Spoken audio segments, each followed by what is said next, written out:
Hey, guess what? What? We got another triple threat. Yay?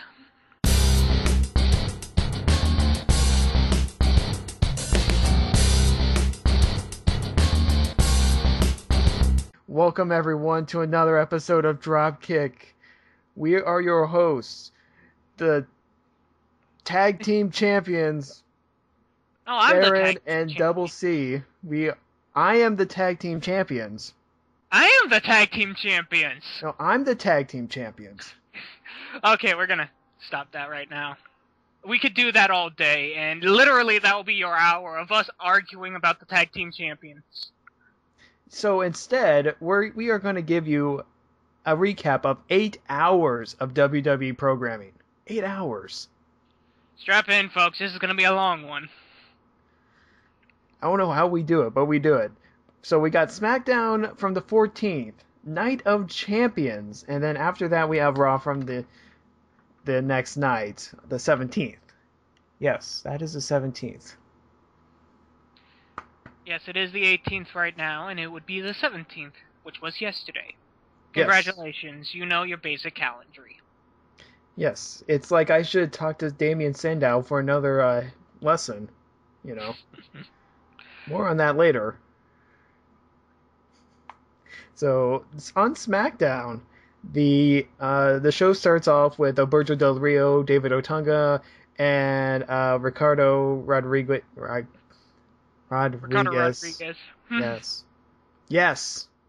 And they're in the ring. They're complaining about the bro kick, even though they got, the ban.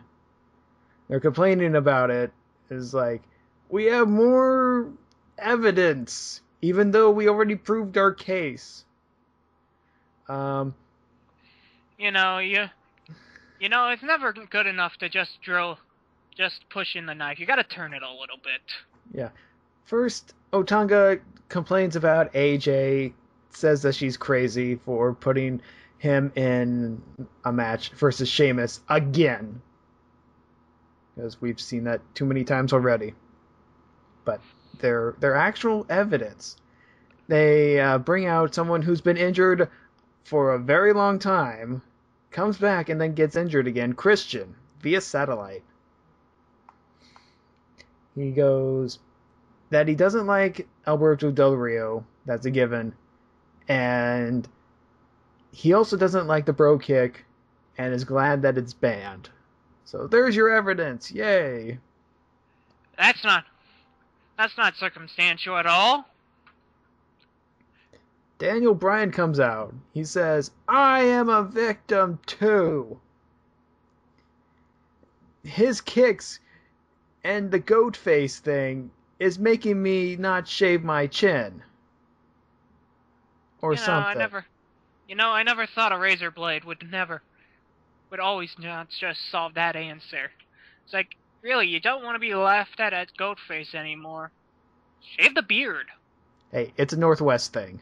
You keep saying that, I'm just not getting you. I'm sorry, it's a Northwest. I'm sorry, I'm from Pennsylvania. If we're the goat faces over here, we have the Amish. I have a goat face right now. The goatee going on.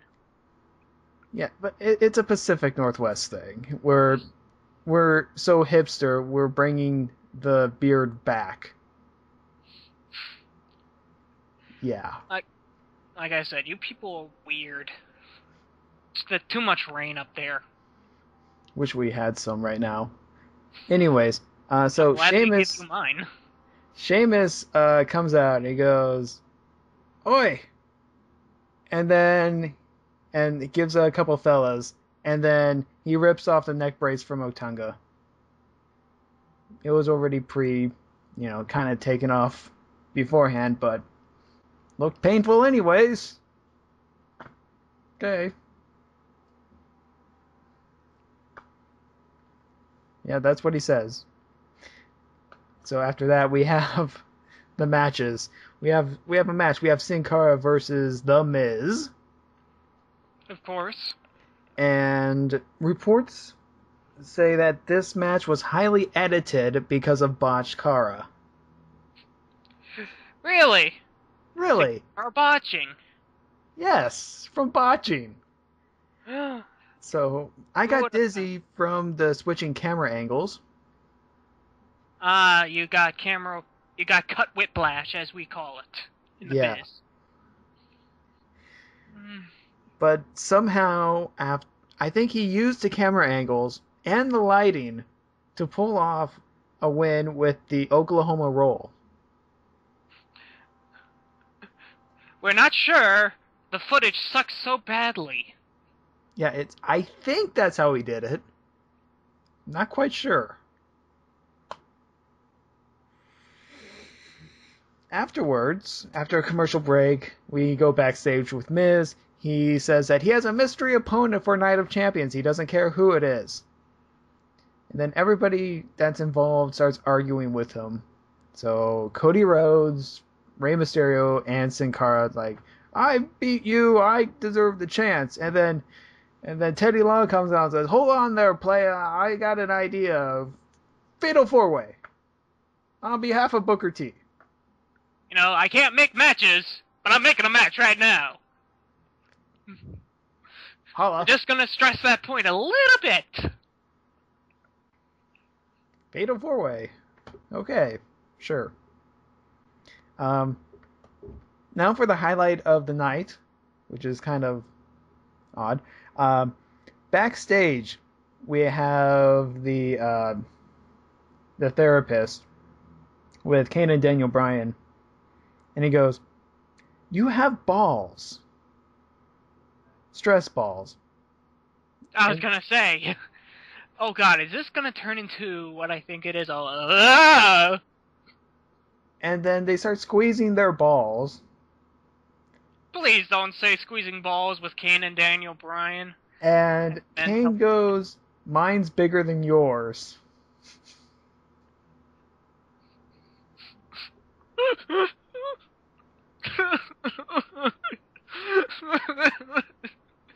Now I need a therapist. Okay, so up next. Oh god, I don't think I'm gonna breathe. get that out of my head. Just breathe. Okay. Okay. Okay. You good? I think so. Okay. So next we have Kofi Kingston versus Kane. Kane. Oh god, I'm relapsing. Okay. Go ahead. Calm down. Kane dominates because he's Kane versus Kofi Kingston. What is he gonna do? Nothing. So Kane wins, and then he hugs Kofi after the match. The therapist is there too. He's smiling. He's clapping. It's like, yay! You're hugging it out. Isn't that great? Yes, it's great for a wrestling show. And then we go backstage interview time with Randy Orton. And he talks about the match order of the pay-per-view. He goes, well, let's just say that the World Heavyweight Championship match is first, and then Dolph Ziggler brings in the Money in the Bank thing, beats whoever wins that match, then comes our match, which becomes a title match because match order. Everyone goes, what? I think Randy is just fucking with us again. He loves doing that a little bit.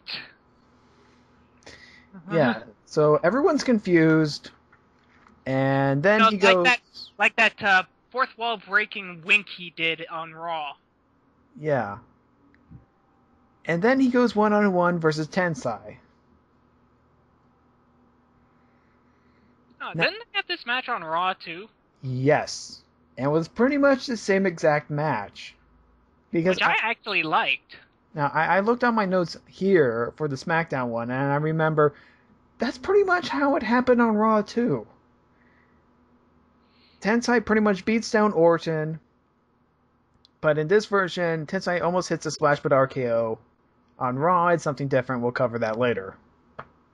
You know, just like we say, Orton pulls RKOs out of his ass like crap, I can't think of a good analogy right now. Let's move on. Okay. Vicky Guerrero says that Randy Orton will never be champion again.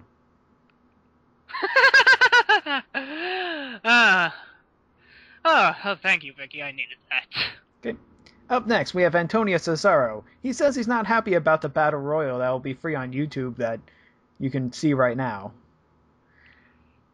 Tyson Kidd interrupts him, and then he says something in Canadianese, and then gets thrown out. Kidd gets thrown out. And then Brodus Clay comes out, and he pretty much headbutts Cesaro. Is like, somebody call your mama because, yeah. You just got funkified. Yeah. Do the pterodactyl. Ka. And all the titties dance with him. Yeah. After that, we have Wade Barrett. What, Barrett? Wade Barrett. He comes out, and he says that what I said last week, nobody really knows what I'm talking about. So I'm going to explain it to you guys next week. Maybe we don't understand you because of your thick English accent. I'm Wade Barrett. It's like, I don't have a finisher move anymore. I just elbow people. I punch. Like, literally, why doesn't he just do World's the World's, what is that called? WMD. Why doesn't he just do the Big Show's big finish? Big Show. Well, you're doing the same fucking thing, dude. Either gonna be like a giant kick to the face, a giant punch to the face. Well, I'm Wade Barrett. You gotta be ready for my Barrett barrage. I got a lot of marbles in my mouth. You want to take your cottons out of your mouth there, Brando? Alright, I'll leave. Wow. We have fun Special with guest, Wade Barrett, everyone. See, this is what we do. We have fun with our superstars. Superstars, allegedly. Sorry. Okay, so up next we have Caitlyn versus Beth Phoenix. Yay. Caitlyn is apparently strong. That's what this match was supposed to show.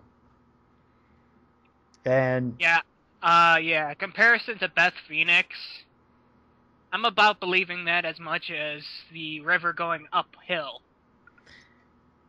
She ends up beating Beth Phoenix with a reverse DDT.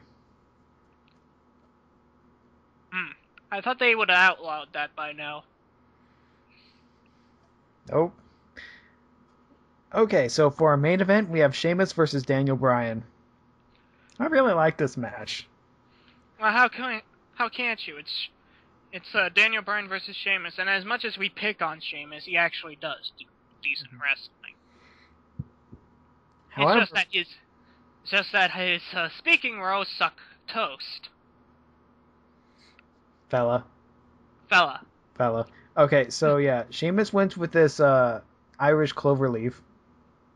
Yes, he wins with the Irish cloverleaf. And why are we complaining about the bro kick when we obviously can see that he has another finisher? Yeah. And we'll get to that on Night of Champions. Trust me, I have a whole tangent. Night of Champions. So, yeah, Night of Champions. Speaking of which, I guess that's next, isn't it? Yes, it is. And so, we should start with the pre-show Battle Royal, I guess. The Royal Rumble, if you will. Yes. Zack Ryder wins this one. Yay. So, he gets a championship match versus the European champion, Antonio Cesaro. Can we make this American again? That's my question. Intercontinental, for the IC championship, the Fatal 4-Way. Miz ends up picking up the win, blindfolded. Because he got a Sin Cara mask put on him, covering his eyes, and he did a skull-crushing finale on Cody Rhodes. It's not like those masks are fucking blind. Super blind. You can still see through them. However, his eyes were... It was like at the nose area where his eyes were, so it's still... I see. Yeah. I was gonna say, He was blinded by a mask. You do realize you can see out of those, right? And then after that, we had the Tag Team Championship, where Daniel Bryan and Kane became the new Tag Team Champions. And we're doing the odd couple thing. Yes. Where they're screaming about being champions. And apparently there was also Gatorade being thrown and Kane going to Disneyland. Which, image right there just makes you want to cringe. I feel bad for the poor children who have to sit next to him while he goes on the roller coasters. Or gives a hug to Mickey. Poor Mickey. Doesn't he suffer enough? Why does he have to be hugged by Kane? Okay. Next, the European Championship. Antonio Cesaro versus Zack Ryder. That's right. I forgot about this match. You're gonna say Dolph Ziggler, but that makes no sense. Well, there's nothing much to say about this match. Cesaro wins because he can speak 5 different languages. Yes, apparently that makes him awesome. Then up next after that was Dolph Ziggler versus Randy Orton. From what I hear, Orton owned this match. Yeah. Pretty much showing that Orton is awesome. Orton is almighty. Yes, Omega Orton. Yeah, literally it's gotten to that point. It's like, oh, Randy Orton, we want you to feud with Cody Rhodes. Okay. Cody never wins a match. We want you to feud with Dolph Ziggler. Dolph Ziggler never wins a match. Good job. Whenever he wins a match, it's because Vicky Guerrero is cheating and taking out a sock. Randy Orton, I want you to pee in this cup. Zoom. Hey, wait a minute. What's this? The Divas Championship. Caitlyn got ambushed. Actually, that makes perfect sense to... Yeah, that makes sense. The Divas Championship is Randy Orton's piss. Yeah, that's about a good metaphor for it. Yeah. So the story is that Caitlyn got ambushed, and Eve takes her place because she's being rewarded because Booker T says you're good. Apparently because Booker T says so. I mean, we can't have, like, a big Royal Rumble with all the other divas. I mean, that would just make sense! Yeah, so Eve is the new champion because she's new champion. Because administration. Probably gives great head. Yes. I wouldn't you know it. I wouldn't put it past her. And I don't mean person, I just mean in character. In person, I bet she gives great head. Now here's the match I think you are going to go on your tangent. The World Heavyweight Championship. Alright. You start it off first Okay. and see what happened. Okay, so match is about to start. Booker T comes out, says, "Hold on there, dog. Bro kick has been reinstated." Alright. Everybody sit down for the lesson today. This is Storytelling 101. One of the biggest things that a story giver can do is remove the greatest power of our hero. And for the villain to do so gives him an upper hand, correct? Yes. I was like, Casey, you can help me out here. Now, the idea of this was that you removed Sheamus's greatest asset, the bro kick, his finisher. Yes. But we have seen through the last few weeks that he can pull off a Texas cloverleaf, which we call the Irish cloverleaf because it's Sheamus and we like making fun of him being Irish and pasty white. Yes. Fucker's more pasty than I am. Yes. I don't know how that's fucking possible. Don't know. Anyways, But to say right then, your big finisher's taken away, your big finisher's taken away, your big finisher's taken away. Oh, it's given back right at the end. It doesn't kind of relieves all the tension because we all know that the bro kick is like the Achilles heel of Alberto Del Rio. That's how it's been pointed out a lot of times. Like he's trying to get rid of it so that he can win. Like he doesn't have the big finisher. We don't know. You can get the logic behind that, whether or not, but it's wrestling logic. You'll just have to live with it. Maybe? Yes. But one of the great things would have been shown is that he would have pulled it off either way without using the bro kick. Yes. That would have been a great story. Showing that Sheamus, even though his greatest asset was taken away from him, still can win. That's a good story. That's how you tell it properly. Putting in the bro kick at the last minute shows us that these guys have no fucking clue how to write a story. Yes. And your lesson is ended. I turn it over to Damien Sandow now. You're welcome. Ooh, by the way, I want that recipe for the sub he said, because that actually does sound kind of delicious. Oh, yeah. Okay. Okay, so Sheamus retains because bro kick. Now for the WWE Championship.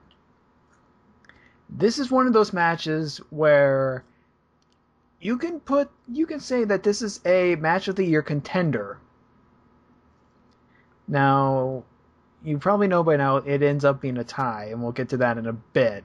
However, the pacing was good. Both competitors kicked out of finishing maneuvers. Both competitors tried new things. John Cena did a suicide dive and got booed for it. In his hometown. Apparently it was a shitty suicide dive. I didn't see it personally. Well, he did it. You can tell what it was. And, but the crowd was, for being his hometown, it wasn't, 100% Cena. It seemed more 50-50. It was. And now, I can argue why this is a good match. It's simple because I'm going to put it on CM Punk's shoulders. Because CM Punk can do what people like Chris Jericho, Rey Mysterio can do. I know I've said this before, but to make a guy who's not as good as you technique-wise look good is an art form in wrestling. And that's one of the basics you have to learn. You have to learn how to be crap, I'm losing the word. What is it? Make them look good. Put them over, or yeah. Put them over. What's the word we use? That's a blank match. Blank match. Blank match. Good match. No. I don't. My mind's a blank right now. Put too many blanks in my blank. Ah, god damn it. We'll think of it later. Yeah, later. Think of it later. Maybe next week. It's pretty much, you gotta learn how to do that. You gotta learn how to make... it's called selling it. Which Yes. John Cena has no ability to do. Yes. He only sells, like it says, he only sells cheese shirts. And apparently associates with breast cancer societies. Yeah, which is fine. Which I can give him no crap for, because that is an awesome cause. Mm-hmm. Moves that CM Punk brought out for this match that he doesn't normally bring out. He did not do the Pepsi plunge, which was I was kind of disappointed, but he did pull out the crippler crossface right after doing the Anaconda Vice. And he also did the Rock Bottom, which was hilarious. Did it actually look good? Oh yeah, it looked really, really good. And, he's frustrated. He's like, okay, I've done everything. What am I going to do? Okay, I'm going to do the rock bottom. He does the rock bottom. Cena kicks out. He goes, what am I supposed to do? It's one of those matches where it's finisher, another finisher, different finisher. You can't pin each other. Oh my god, it's the greatest match I've ever seen in my life! And so, here's the finish to this very good match. This, match of the year quality match. They're on the top turnbuckle, and Cena goes for a German suplex. Now, there's a problem with the German suplex. If you want to pin with the German suplex, you have to bridge properly. He doesn't. Your head. Literally, you lift your head up from the things, and you make sure that your shoulders are not on the mat. This is a basic lesson that even fucking amateur wrestlers learn in middle school. And this is speaking from a guy who has wrestled for 9 years in amateur wrestling. You gotta make sure, if you're gonna pin with something like that, bridge with your head. Yes. Cena doesn't know how to do that and gets double pinned. Which is odd because his head's square enough. I bet it would fit perfectly. Yeah, especially with that haircut. Okay, so double pin. John Cena thinks he's won. He holds up the championship, celebrates a little bit. Ref comes in, is like, nope. It's a tie. Gives it to Punk. Punk goes, I'm the best in the world, even though I tied.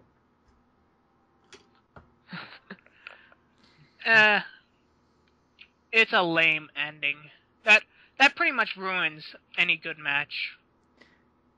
However, this does remind me of the match that Triple H and Shawn Michaels had Last Man Standing at the Royal Rumble, where it was a tie, where no winner.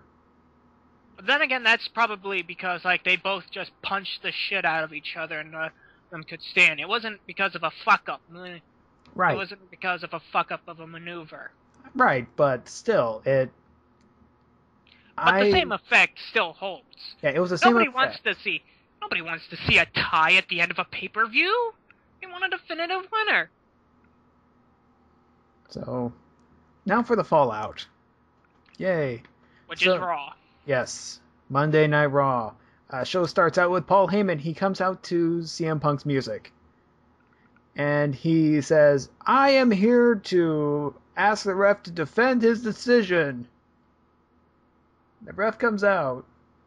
He says, I made the right decision. He made the right decision. John Cena comes out. He made the right decision. But I want a rematch.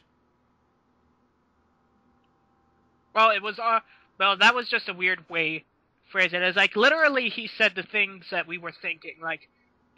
We don't want this to end with a tie. We want to see a definitive winner. Which, I'll give him props of actually talking about. But I'm going to take those props away for this little tidbit of information for anybody who cares to listen. If we don't want to see it, don't remind other people. Because saying it doesn't make you look cool. It makes you still look like a fuck-up who's trying to make excuses for himself. Then Paul Heyman says, I am the voice of the voiceless. Because I'm Paul Heyman. So that makes him what, third generation voiceless? Yes. Then Alberto Del Rio comes out. He says, I'm mad about the bro kick being reinstated. He wants a rematch. Batista comes out. He goes, I want my rematch. Anybody else want to come out? Let's bring the whole fucking crew out. Who else wants a rematch? Zack Ryder, get it the fuck out of here. I made that last part up. Okay. AJ then comes out and says, I'm going to make a super main event. She actually said super main event. And all over the world, you can hear the palms of everybody going to their foreheads. It's going to be a tag match where whoever wins may get a championship rematch. Or no rematch. I don't know.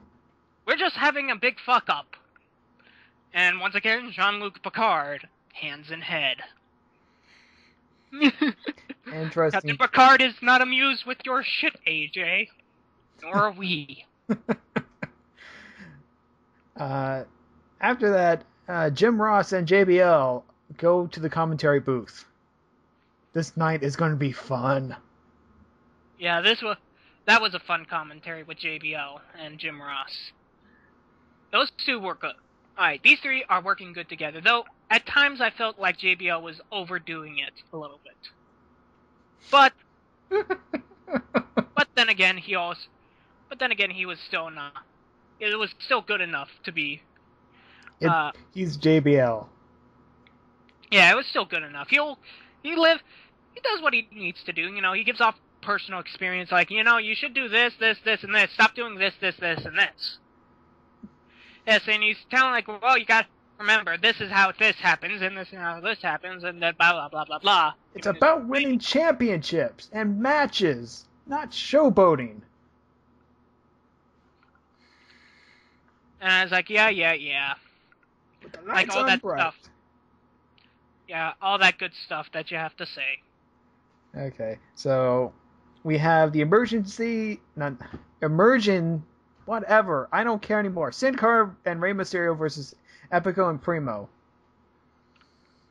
This was that's the word, squash match. Squash. Gotta learn how to squash.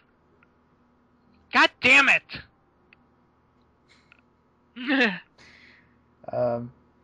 I really like this match, even though Yeah, that I did. I like this match. Epico and Primo didn't exactly get an entrance, but hey, whatever. But hell, they actually put them over very well. Sin Cara and Rey look great together. Hell, Rey looks great out there. I know. He, like I've said before, this is the fastest I have ever seen him move. I'm guessing he really needed that year off. Afterwards, the primetime players come out, and they didn't really come out. They pretty much attacked Sin Cara and Mysterio because they won, and then say they're the real number one contenders because they got screwed by AJ because they did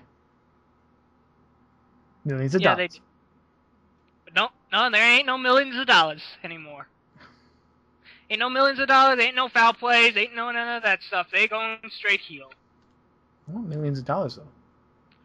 You ain't getting no millions of dollars. Okay, no more millions of dollars. Up next, we have Beth Phoenix versus Eve. I just love... Actually, when this...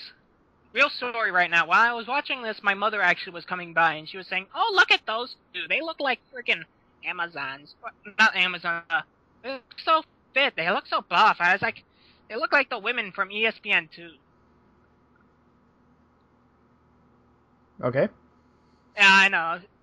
Weird anecdote right now. But you gotta remember, this is how the personal public sees this sort of thing. Personally, I could care less, and I would love to be wrapped in the arms or legs of both Eve and Beth Phoenix, possibly at the same time with Natalya. But then again, I'm getting off a tangent. What were you talking about? Matches? Right. Yeah, the match. Let's see. Layla was on commentary, sort of. She says that Eve is really manipulative. Then I say, for someone who's really manipulative, just one clean over Beth Phoenix.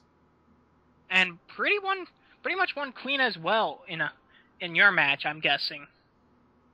So, okay. I guess so, but then again, it was like the whole time JBL was arguing. I was like, what the hell are you talking about? If she was manipulative, she would be holding the ring or doing something or trying to pose against the ref. She won her matches straight. And we again have to side with the heel guy. Because logically, he is correct. Yes. What is with this fucking world? I don't know. I don't know what's with Brodus Clay versus Heath Slater either. I think this was a weird squash match. This was, I guess you could say, sloppy. That's a nice way of putting it. That's a nice way of putting it. You want me to put it in a mean way? Yes. Complete fuck up of a match.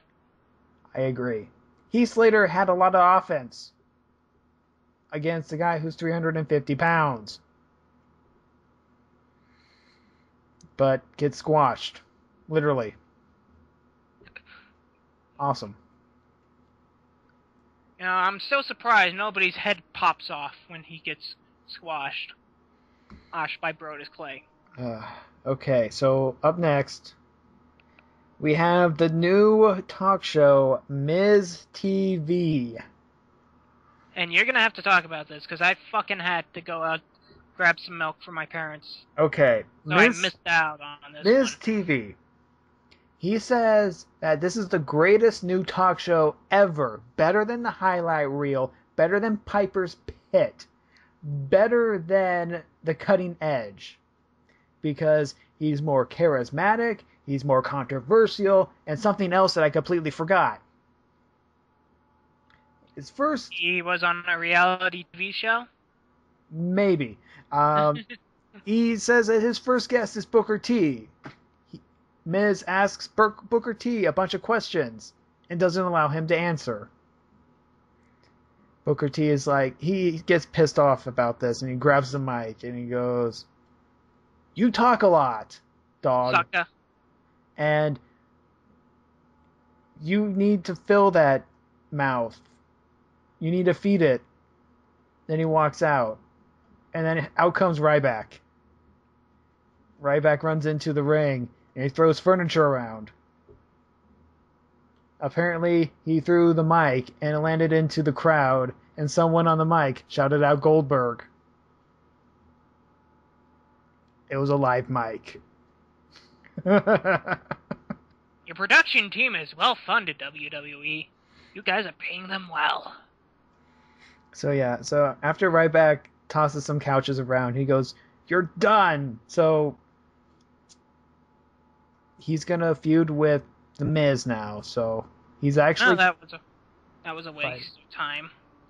Sort of. Yeah, it was. Yeah, I'm glad I got milk then. Backstage, we have CM Punk. He's saying, "What do I have to do to get some respect around here?" That's basically what it was. Excuse me, Mr. Punk. Does getting respect actually mean winning a match and not just dying for it? Won't that win you any respect? Shut up! I have been WWE champion for 303 days in a row. Yeah, but you didn't win your last match, and you're going on about how you should be respected, but you didn't win anything. I retained my title. Yeah, but it was in a tie. It's like kissing your sister. Well, I guess you have experience in that sort of thing. Okay, I got nothing. You have this experience in that thing. Well, probably you do as well. Okay, then we have Santino Marella versus Dolph Ziggler. Dolph Ziggler completely neutralizes the Cobra by taking... Actually, Vicky neutralizes it by taking the sock away. Yes, the sock gets taken away. So Santino can't do the Cobra anymore because he needs the sock to do the Cobra. Here's some psychology right there. Somebody could delve into that and actually see what that's all about. I actually didn't went on a tangent about this a little bit because I felt like this was like taking the protective blanket away from a child. Sort of. Seems kind of mean-spirited, if you get my understanding. But then again, it's a grown fucking man in a wrestling ring. Use another move. Right. Speaking of people who don't really have any moves anymore. Wade Barrett comes back. He faces Justin Gabriel. The most interesting part of this match was the crowd, and they go, "We want Nexus." That's about it. Punch, punch, punch. Barrett tries to do a pump handle slam, but misses, and that's the only other move he does. He punches people. I am extremely disappointed with this comeback. Wow, what build-up. I was hyped for Wade Barrett to come back. He had an awesome intro. And then he punches people. That's his gimmick now. I guess that works with the brawler. It works with the brawler motif, but you gotta do something else. He's like Maurice now, the one-trick pony. Why did I just compare Wade Barrett to Maurice? Because the mind in you works weird. Obviously. So now we have a sketch featuring Jared from Subway. He passes out subs to people. This was kind of funny.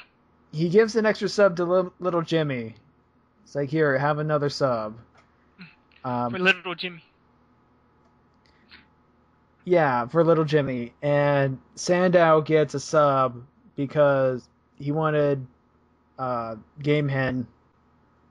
And it's like, here, have meatball sub. And he goes, thank you. He walks off. Ryback is like, feed me more. And it's like, okay, here's a sub. And he grabs another one. Yeah, but actually take a close-up look at those. I was looking more at his pecs, and I was like, Jesus Christ! You can tell the fucker's huge! And I know that makes me sound weirdly gay, but it's not a gay thing, it's just like, you forget how big the guy actually fucking is when you're just looking at him from a faraway ring. Yeah. So after, giving Subway sandwiches out to people, we have Sheamus as he tries to do some pep talk with John Cena. He goes, fella. Something about anniversary days. Apparently it's the Mexican Independence Day as well. I thought that was May 4th. Oh, we'll toast to that anyway, fella. I'm not sure anymore. I had to go to my calendar to make everything right. And Cena goes, what? Along with the audience. Okay. Yeah, he is the consensus for this. He is the consensus for everybody else. We have no fucking idea what anybody else is talking about either. Up next, Daniel Bryan and Kane versus Kofi Kingston and R-Truth for the tag team titles. This was a good match. Oh yeah, definitely. I think the reason why Kofi and R-Truth lost was because they ate right before their match. Yeah, you never should do that. Let's put that out right there, people. You gotta wait 30 minutes after your match to actually do something. Like, eat 30 minutes beforehand, wait that time, then your system will feel fine afterwards. It's a big tip that all you sports fans should know. Yeah. So, Daniel Bryan and Kane retain. Then they argue about... Then they hug. Who the tag team champions are. Then they hug, yes, and then they argue some more. Like I said, we're doing the odd couple thing. Yay. But then again, it's not. But then again, it's still funnier. It's funnier than most of the shit we see with Hornswoggle. Oh, yes. I can actually get behind this, gimmick. Yes, it's a silly gimmick, but it's a gimmick that actually does have a merit to it. Like, these guys are complete differences. They argue, they bicker, they're egotistical. And they're insane. And both insane. But somehow, through sheer miraculous stupidity, it all works out in the end. So, up next, we have Randy Orton versus Tensai once again. Now, I didn't see the Smackdown match, so I thought this match was good. If I knew it was a repeat match, I would have said I should have skipped it because, well, I'm watching the same thing again. It pretty much was the same thing again. The only difference was Tensai goes into the turnbuckle and missed Orton and then RKO. Actually, that's more like the first match. Tensai missed something and then RKO. They must have had it written down on paper how they were going to do this. Oh, and by the way, yes, Randy Orton actually did look at the camera and did a little smile afterward. He might as well have just fucking winked. Oh yeah, that's right. Because at the pay-per-view, he flipped someone off in the crowd and was caught on tape. Yeah. Yeah, Randy Orton does not give a fuck. No. He next. Which actually does fit into his character a lot, that he's pretty much just doesn't give a fuck about you people. Yeah, almost like he's turning heel soon. Nah, I think he should actually just keep with his, like, anti-face gimmick.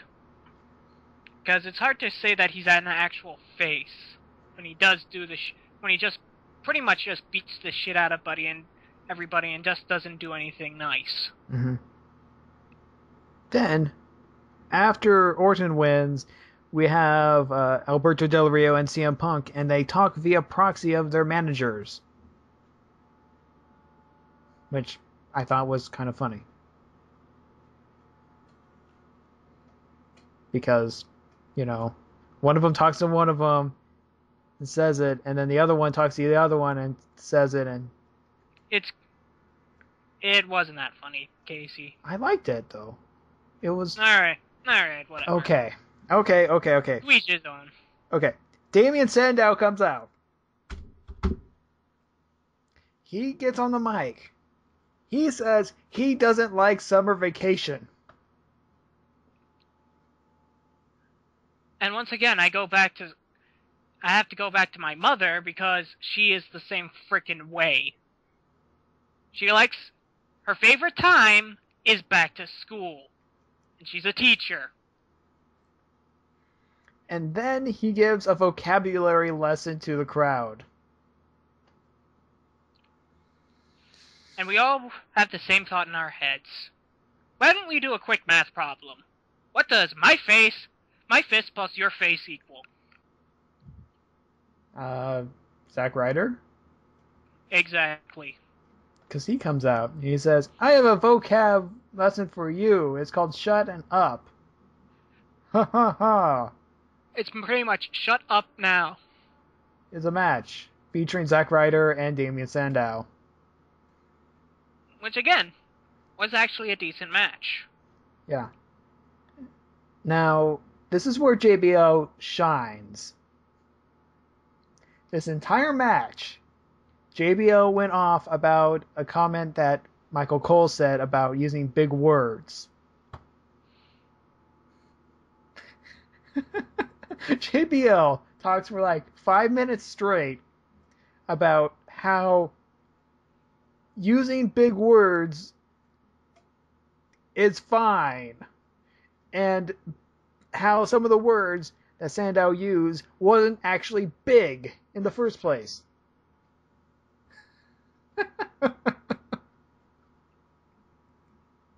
Yeah, but it doesn't matter if it's a big word or not. You still don't fucking use them that often. And that was Cole's argument. And then JBL goes, I don't care. It's not a big word. Syllables do not make it a big word. I don't know. I really enjoyed that. I think the more logical way of putting it is that it was an unused word rather than an actual, like, complex word. Right.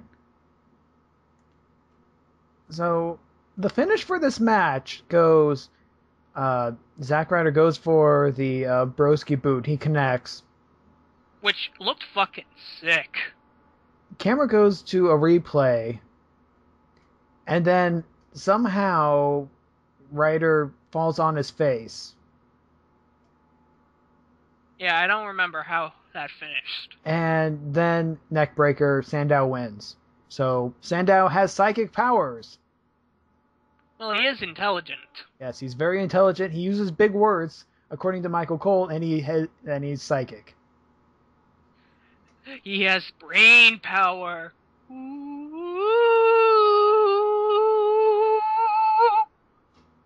Indeed. It's not even Halloween yet. Oh no. Okay. I'm afraid what he's gonna do for Halloween.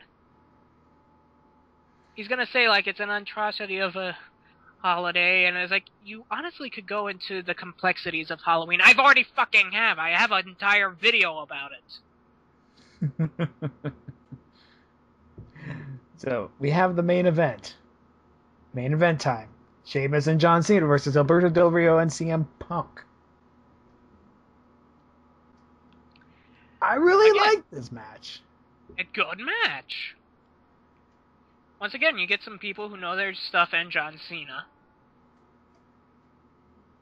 Yeah, and everyone was, every combination was out there. Everyone was, in the spotlight. They all did their things. They were all working great together. And then the finisher happened. Then foot on the rope. Foot on the rope. What is with the ruling recently? Foot on the rope. I don't get this. They're doing this. They did this twice already. Foot on the rope. What is it? Is this gonna be like a third time's the charm and the actual fucking ref is gonna actually see it this time? There has to be a winner, and there's only one place to do it. Hell in a Cell. Or you could just go for a no rope break match. Ooh. Or for Falls Count Anywhere. Or a no count out match. Well, that's what a Falls Count Anywhere is anyways. Because you don't usually get rung out in a Falls Count Anywhere match. Right. Well, at least not to my knowledge. But the pin has to be in the ring, so it's a no count out match.